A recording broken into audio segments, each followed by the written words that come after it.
दादाजी कैसन गांव लगा था? ये बढ़िया लगता है ना आपको? ये बात अच्छा गांव है। कैसा आपको लगता है? गर्व महसूस होता होगा? हाँ हाँ बाबा। दोस्तों नमस्कार, मैं हूं तेज बहादुर कुंज और आप देख रहे हैं बीडीपी खबर यानी भारतीय दुआ प्रहरी पर आप सच का पता देख रहे हैं। जी हाँ, हम उत्तर प्रदेश के प्रयागराज जिले में कोरांव ब्लॉक के देवघाट के अंतर्गत जो बेलन नदी पर स्थित एक गांव, मैं उसी गांव में आया हुआ हूँ। इस अवस्था में इस समय यहाँ पर रोड की कंडीशन है।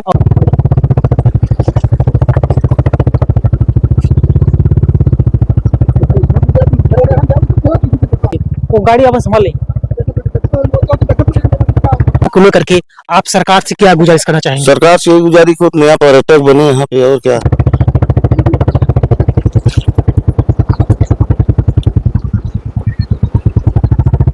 जी को पर्यटक गांव घोषित करना चाहिए। सही बात है सर जी, घोषित करना चाहिए।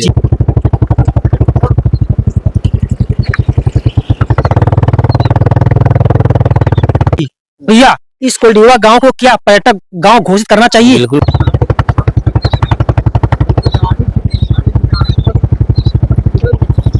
घोषित करना चाहिए। भैया, घोषित करना चाहिए। हाँ, घोषित करना चाहिए।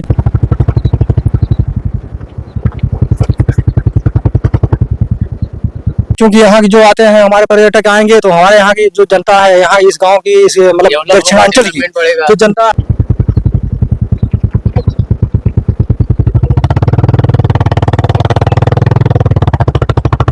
जी, डेवलपमेंट बढ़ेगा, नाम होगा। और उसमें क्या है, पर्यटक आएंगे तो हमारी जो है यहाँ की संस्कृति सभ्यता के बारे में जाके वहाँ अपने समाज में, अपने जो है इतिहास में और समाचार के माध्यम से कुछ दूर तक लोगों के पास ये बात बच जाएगी।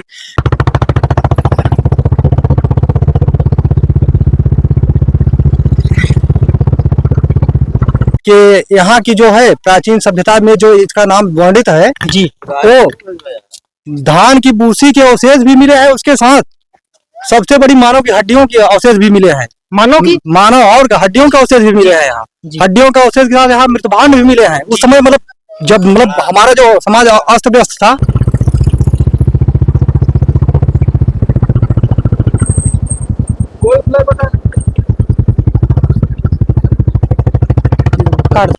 जिसके पास इतना सभ्यता नहीं थी, जानकारी नहीं थी कैसे घर बनाया जाए, कैसे रहा जाए, किस तरह से रहा जाए। उस समय यहाँ जो है हमारे यहाँ सारी मतलब हमारे जीवन की बुनियाद की हर कला और हर जो है आबो हवा यहाँ थी। यहाँ हमारा जो दक्षिणांचल का ये भाग है, कैमूर उपत्यका बोला जाता है। यहाँ हमारे स्वर्गीय विश्वनाथ प्रताप सिंह पूर्व प्रधानमंत्री थे।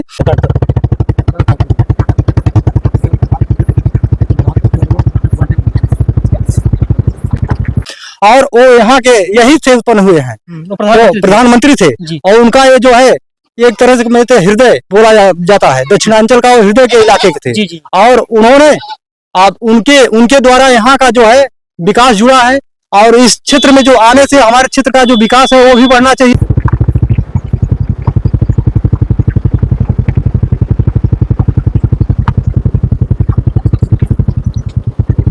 हमारा सरकार से यही विनम्र निवेदन है, गुजारिश है कि इस गांव को पर्यटक गांव घोषित करना चाहिए। जो यहाँ वन और जंगल है उसको संरक्षित किया जाना चाहिए।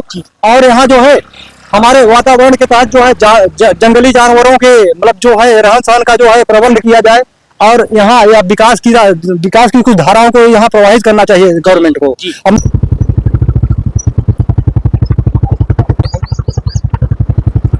मुख्यमंत्री जी से, माननीय मुख्यमंत्री योगी आदित्यनाथ जी से ये निवेदन है कि यहाँ विशेषकर कुछ ध्यान दिया जाए। ये क्षेत्र बहुत पिछड़ा क्षेत्र था, जहाँ की जनता जो है सारी जो उसका जो आजीविका का साधन था जंगल था। कुछ जो गरीब वर्ग थे यहाँ के मतलब यह जंगल पर निर्भर थे। जंगल जो था इसमें तेनू के पत्ते से बीड़ी बनाना, अन्य जो और लकड़ी का उत्पाद था, ये सब था। और हालांकि बीड़ी बनाना तो सरकार तो प्रतिबंधित कर दिया है, लेकिन यह है कि कुछ न कुछ उसको इस इलाके में जो है सिंचाई का साधन नहीं है, नहर नहीं है।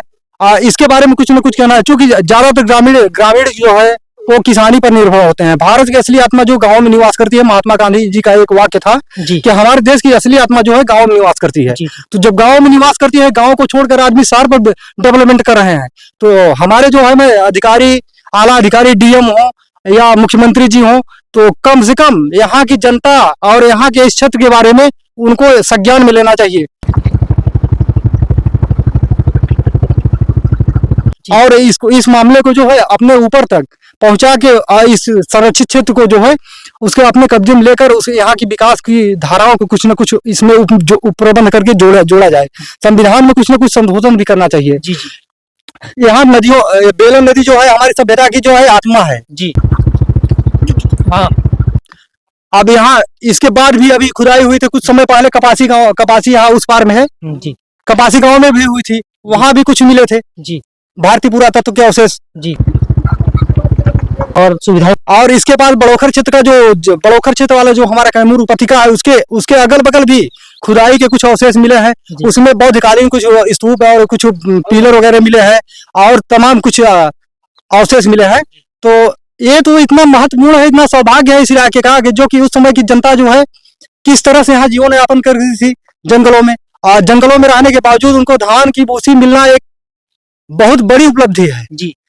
हम तो मैदानी भाग के हैं नहीं, मैदानी भाग में मिलना तो आम बात की होती है। हम तो बिहार में रहते थे ना, बिहार में रहने की वजह से हमारी जो है इतनी बड़ी उपलब्धि कि जो हमारे इतिहास के पन्नों में इलाहाबाद विश्वविद्यालय हमारे जिले का है, इस समय केंद्रीय विश्वविद्यालय हो गया है।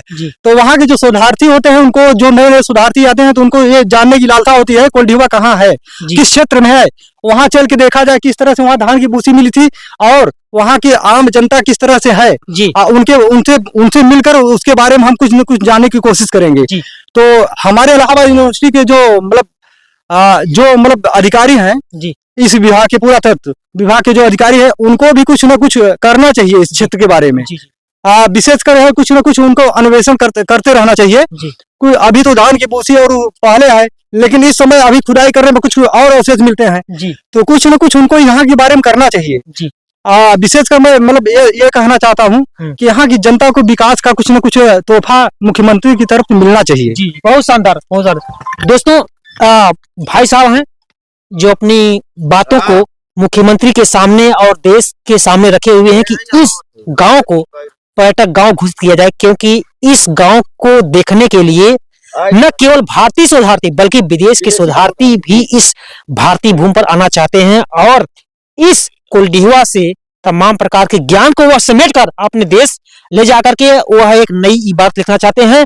हम एक और लोग हैं, देखिए ये इनका, देखिए ये बकरियां हैं, ये चराने आए हुए हैं। हम इनसे जानने का प्रयास करेंगे। दादाजी, कैसन गांव लगा था? बढ़िया लगता है ना आपको? कोल्डिवा बड़ा तो अच्छा गांव है। कैसा आपको लगता है? गर्व महसूस होता होगा? हाँ बाबा जी। दोस्तों, इसी प्रकार से आप भारतीय द्वार प्रहरी यानी बीडीपी खबर को आप देखते रहिए। हम निश्चित तौर पर इसी प्रकार की हर खबर को, सच का पता आपके द्वार तक लाते रहेंगे। बहुत बहुत शुक्रिया। जय हिंद।